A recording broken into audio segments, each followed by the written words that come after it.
ইমাম মসজিদদের সাম্মানী ভাতার টাকা দেবে বাংলাদেশ সরকার। তো ফ্রেন্ডস, ইমাম মসজিদদের সাম্মানী ভাতা কত টাকা করে দেবে বাংলাদেশ সরকার, এই ভিডিওতেই আপনাদের বিস্তারিতভাবে জানিয়ে দেব। অবশ্যই ভিডিওটি শেষ পর্যন্ত দেখবেন। তার আগে আপনাদের কাছে ছোট্ট একটি রিকোয়েস্ট করছি, আপনি যদি আমাদের এই চ্যানেলটিকে এখনও পর্যন্ত সাবস্ক্রাইব করে না থাকেন, তবে এইরকমই নতুন নতুন ভিডিও সবার আগে দেখার জন্য অবশ্যই সাবস্ক্রাইব করে নেবেন। ঈদের আগে ইমাম মসজিদদের সাম্মানী ভাতা দেবে বাংলাদেশ সরকার। নির্বাচনের প্রতিশ্রুতি বাস্তবায়নের অংশ হিসাবে ইমাম ও মসজিদদের সাম্মানী ভাতা দেবে সরকার। তবে এই সম্মানী ভাতা কত টাকা তা এখনও নির্ধারণ করেনি সরকার।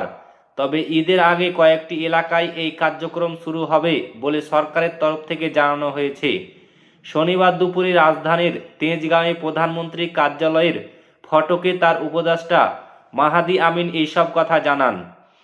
মাহাদি জানান, নির্বাচনের আগে বিএনপির অন্যতম প্রতিশ্রুতি ছিল মসজিদের ইমাম, মুয়াজ্জিন ও খতিব সহ বিভিন্ন ধর্মগুরুদের সাম্মানী ভাতা প্রদান করা।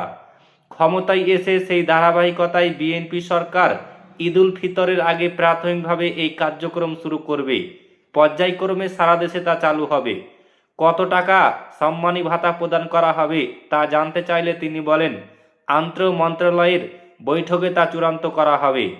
এর আগে প্রধানমন্ত্রী তারেক রহমানের প্রেস সচিব সালেহ শিবলি বলেন, আজ ছিল তারেক রহমানের তৃতীয় কর্মদিবস।